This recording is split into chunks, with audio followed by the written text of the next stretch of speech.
ഈ കാലവർഷം എന്ന് പറയുന്നതും ഈ ന്യൂനമർദ്ദങ്ങളാണോ? അതിലും കുറെ ന്യൂനമർദ്ദങ്ങൾ ഉണ്ടായിക്കൊണ്ടിരിക്കും. അതെ, ഇപ്പോൾ കുറച്ച് വർഷം മുമ്പ് ജൂൺ 1 മഴ തുറക്കുമ്പോൾ മഴയില്ല. കാലവർഷം തന്നെ കഴിഞ്ഞ 2-3 വർഷങ്ങളിൽ എത്തിയത് ജൂൺ 8-നൊക്കെയാണ്. പടിഞ്ഞാറൻ കടലിൽ നിന്ന് സ്ഥിരമായിട്ട് വീശിക്കൊണ്ടിരിക്കുന്ന ഒരു കാറ്റ് നമുക്കൊരു 4 മാസത്തേക്ക് ഉണ്ടാവും. ഓക്കെ, അതാണ് നമ്മൾ കാലവർഷ സീസൺ എന്ന് പറഞ്ഞത്. അതായത് ജൂൺ 1 മുതൽ സെപ്റ്റംബർ 30 വരെയെങ്കിലും ഈ കാറ്റ് ഉണ്ടാവാറുണ്ട്. അപ്പോൾ ഈ കാറ്റ് ഉണ്ടാകുന്നതിൻ്റെ കാരണം തെക്കൻ ഇന്ത്യൻ മഹാസമുദ്രത്തിൽ ഒരു മെസ്കാരിൻ ഒരു ഐലൻഡ് ഉണ്ട്. അപ്പോൾ അതിൻ്റെ ഭാഗത്തായിട്ട് രൂപപ്പെടുന്ന ഒരു അതിമർദ്ദ മേഖല ഉണ്ടാവും.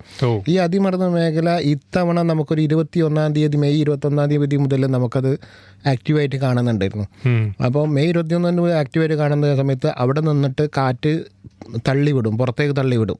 അതായത് ഭൂമധ്യരേഖൻ്റെ അതിൻ്റെ തെക്കുന്ന് വടക്കോട്ടേക്ക് ഇതിനെ തള്ളിവിടുകയാണ്. ഈ വടക്കോട്ടേക്ക് വന്നതിന് ശേഷം ഇത് വന്നിട്ട് മഡഗാസ്കറിന് സമീപം പോയിട്ട്, അതായത് മഡഗാസ്കർ എന്ന് നമ്മുടെ ആഫ്രിക്കയുടെ അടുത്തുള്ള വലിയൊരു ദ്വീപാണ്.